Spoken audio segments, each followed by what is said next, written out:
Sebut saja Dokter X. Rangga, coba duduk dulu kamu sini. Kamu nih makin narkoba ya? Saya diet dok. Program diet lo itu apa tuh namanya?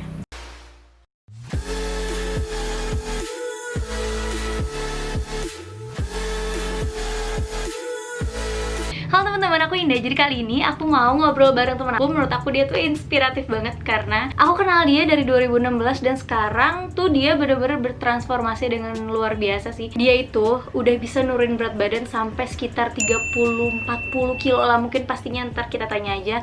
Dan emang keren banget sih, sekarang itu udah tinggal membuild muscle-nya gitu. Apa sih tipsnya? Apakah dia pakai obat-obatan atau pakai diet mungkin? Di era digital ini, apa sih aplikasi-aplikasi yang cocok untuk kita yang mau menurunkan berat badan? Jadi pantengin terus ngobrol inspiratif. Sekarang aku lagi ngubungin temen aku. Halo Rangga. Halo. Oke, jadi sekarang kita udah bareng Rangga. Kita bakal nanya-nanya nih tentang metode dietnya dia. Gimana sih caranya sekarang dia udah bisa, berapa sih sekarang? 68 ya? Nah, 68 lah ya. 68. Terus sebelumnya tuh pernah 100 coba. Angka 102 itu. 102. Nggak bener. Bisa menjadi sekarang itu luar biasa. Rangga bisa perkenalkan diri terlebih dahulu. Nama gua Rangga, gua umur 23. Dulu berat gua sempat 102 kg. Obesitas itu kan dia tuh ada yang obesitas dari turunan, ada juga yang emang obesitasnya itu tuh karena emang behaviornya kita gitu loh. Kalau Rangga sendiri tuh apa dari keluarga ada turunan untuk obesitas atau emang dari diri sendiri? Kalau lihat dari keluarga, pas gue masih kecil, orang yang sekitar gue biasa aja, ukuran badan biasa. Cuman emang nggak ada edukasi soal gizi atau nutrisi sama sekali. Jadi kayak makan ya semau-maunya aja gitu. Gue karena kebetulan yang anak pertama juga, jadi gue dimanjain banget termasuk makanan. Makan terus dari behavior sih. Belum ada pernah nyoba diet apa gitu misalnya yang kayak di iklan-iklan? Dulu tuh belum kepikiran mau diet apa, kan dulu tuh gue mikir diet tuh banyak banget ya. Kalau gue dulu karena saking banyak yang option metode yang ada, gue malah bingung mau milih yang mana dan akhirnya nggak jalan-jalan jadinya. Jadi belum pernah ya? Belum pernah nyoba obat atau nyoba teh-teh diet kayak gitu ya? Wah, itu nggak deh. takut. Kalau seandainya kita punya postur badan yang beda tuh biasa orang-orang suka agak gimana gitu kan ngomongin. Pernah nggak sih kayak ngerasa dibully atau body shaming sama orang? Pas SMP, dulu inget kelas 7, ceritanya ada teman lagi ngumpul. Terus, Rangga, coba lo berdiri deh. Lu kayak penguin deh, lucu. Jadi dulu bentuk badanku karena emang pinggulku gede kan. Itu loh, Pir. buah pir tau gak? Itu kayak penguin kalau ngerasa insecure aja sama diri sendiri gitu. Kan dulu itu berarti udah sampai 100-an gitu kan. Dan sekarang tuh udah turun sampai 68. Nah, Dulu sempat 63, itu nggak banget. wow, itu udah deket-deket sama gue tuh berarti itu. Itu tuh sebenarnya awal kepikirannya buat lo buat turun berat badan tuh apa sih? Gue sering banget ngerasa insecure sama badan gue dulu. Kayak setiap kali gue ngaca tuh kayak ada beban tersendiri di diri gue. Tapi secara mentalnya mungkin yang buat gue ngerasa capek. Dan itu tuh makin hari makin terasa berat di diri gue. Dan gue tuh selalu kayak ngebandingin diri gue tuh sama teman-teman gue gitu. Apalagi lu udah ada yang pernah diet duluan teman gue. Dan ngeliat dia sukses tuh buat diri gue jadi, kok dia bisa ya, tapi gue nggak bisa. Ngerasa males buat mau mulai dari mana, startnya tuh bingung dulu. Ada namanya tuh Haris sama Dennis tuh, gue inget banget. Itu tuh ngeliat badan mereka tuh keren parah loh istilahnya. Kayak badan atletik, siapa sih yang nggak mau cowok gitu kan. Dari situ gua mulai udah ada niat dan keinginan buat nyoba nurunin berat badan gua, tapi aksinya belum ada. Itu pas SMA. Kalau untuk olahraga sendiri tuh Rangga pilih apa sih? Ini bisa dibilang cukup dulu gua pas proses nurunin berat badan dari 102 ke sekarang itu nggak olahraga sama sekali. Jadi itu cuman dari dietnya doang. Jadi kayak bener-bener ngurangin makannya parah sampai defisit kalorinya tuh bisa 1000-an lebih. Berhasil turun beratnya kan. Cuman ya ototku jadi kemakan. Pernah nyoba lari kayak cardio gitu, terus sekedar jalan atau apa. Males banget. Beneran, males banget.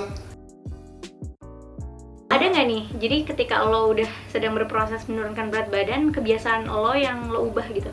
Pertama, gua sekarang jadi kayak anti banget sama makanan atau minuman sih, terutama manis banget.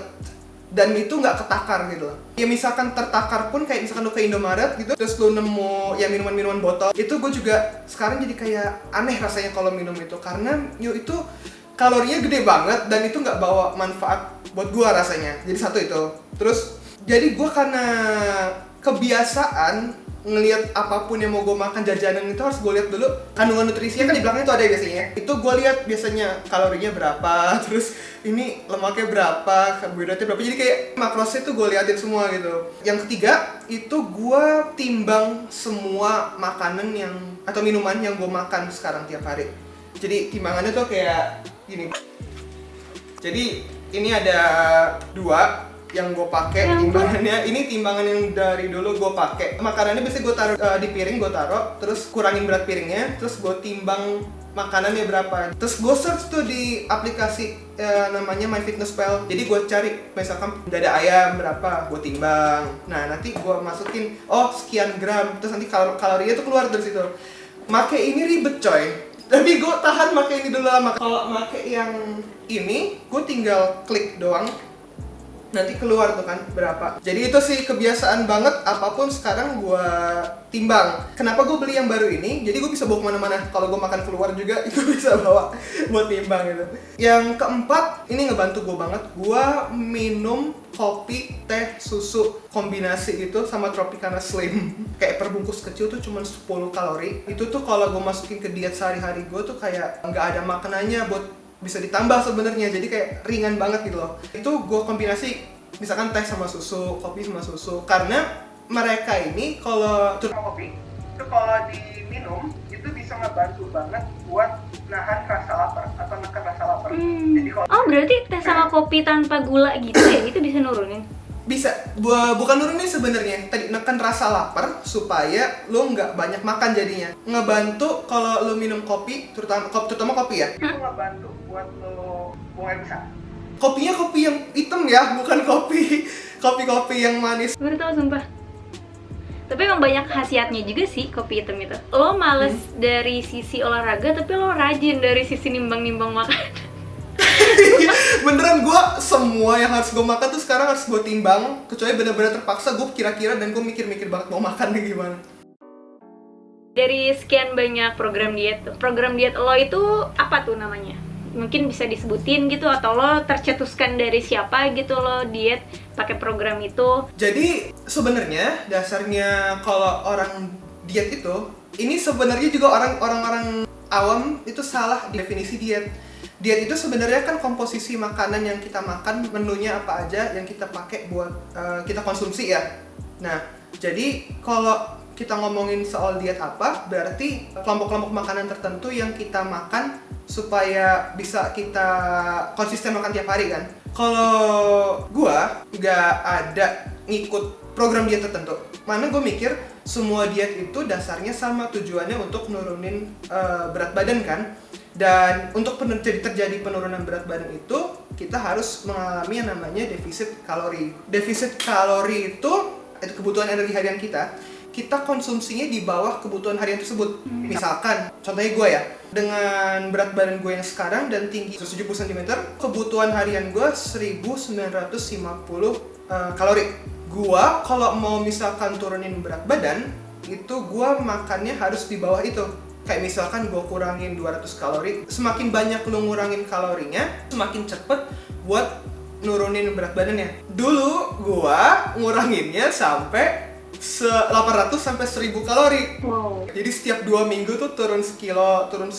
Tapi itu salah banget. Jadi otot gue tuh kayak di foto gue yang di Instagram itu jadi kayak abis gitu. Program diet nggak ada yang gue ikutin. Tapi dulu sempet nyoba keto. Okay. Dulu gue tertarik banget sama keto karena lemak itu dibandingin protein sama karbohidrat, tingkat lu ngerasa puas atau kenyangnya itu lebih baik dibandingin karbohidrat sama protein. Tapi lemak sehat ya, kayak dari daging, dari ikan. Dan itu membantu gue banget sih, karena gue kenyangnya lama. Semakin banyak gue baca-baca tentang diet lagi kan, intinya itu di kalori defisit tadi, bukan di jenis makanan apa yang kita pilih. Sebenarnya yang paling penting itu protein. Karena pada saat lo mau diet sampai nurunin berat badan misalkan berpuluh-puluh kilo, itu otot lu kemungkinan besar bakal ikut terkuras kalau lu nggak barengin dengan olahraga sama konsumsi protein yang cukup.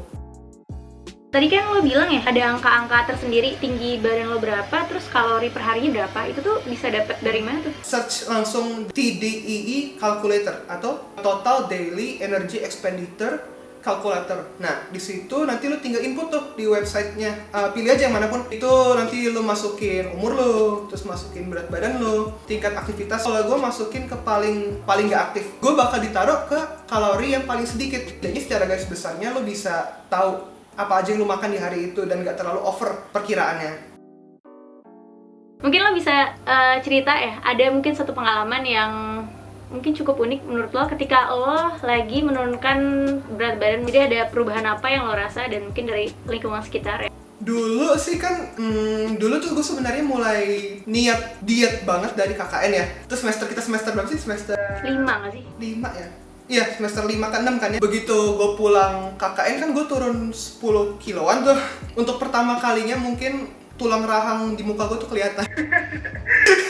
Jadi kan dulu gue bulet. Yang paling notice itu sebenarnya orang rumah sih. Pulang KKN langsung timbang, gue cukuran jenggot hasil 40 hari itu udah tumbuh lebat banget. Gue ketemu sama mama gue, kamu kan dikasih makan atau gimana? 10 kilo udah lumayan banyak sih menurut gue tuh. Kalau di kampus ya baru mulai semakin lama proses semakin jalan gue diet lagi. Udah 70-an. Masuk semester 7 gue udah beli baju baru. Gue masuk waktu itu berat gue sekitar 68. Kelihatan banget mungkin ya bedanya itu. Apalagi tuh hari pertama masuk kampus, kok orang-orang pada ngeliatin gue. Kan orang dia tuh biasanya nggak kerasa loh perubahan badannya segitunya. Kayak seiring jalannya proses tiap hari lo ngeliat badan kayak, oh ya udah segini gitu kan badannya. Sama itu pas semester 6 akhir, pas kita mau ujian OSCE, sebut saja Dr. X, ceritanya gue telat ngumpulin buku CSL. Gue ngumpulin tapi harus ngadep ke dia setelah itu sama beberapa anak lainnya. Pas gue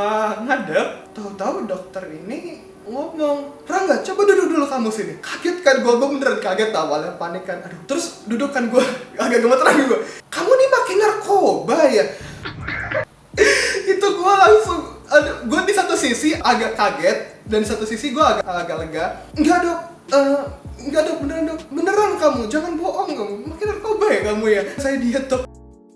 Mungkin teman-teman SMA terutama pas ketemu gue saat sekarang atau dulu mereka tuh ragu kayak mau manggil, kayak udah nggak kenal gitu loh, apalagi dari belakang gitu, beda banget. Oke, tadi kan Rangga udah notice ya salah satu aplikasinya itu MyFitnessPal ya kan? Well, yes.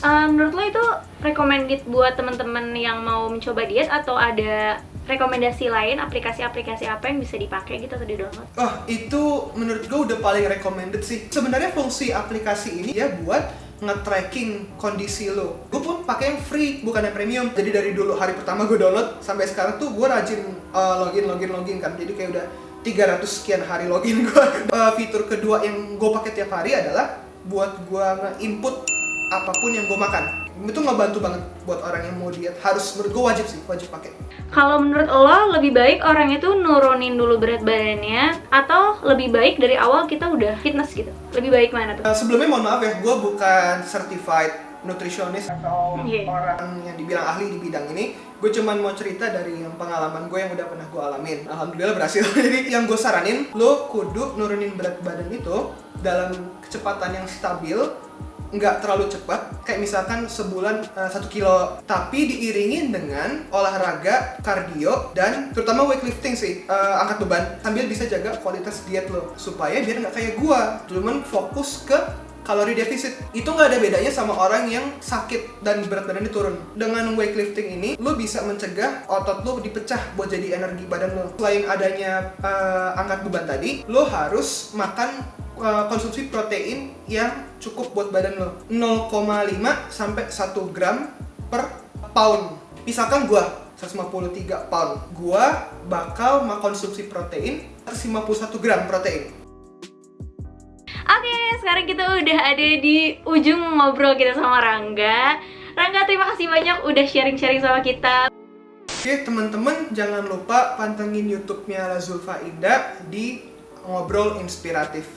misalkan nanti dia mau nanya-nanya ke gue, boleh. Bisa kontak gue di Instagram @ranggasbp. Thank you Rangga.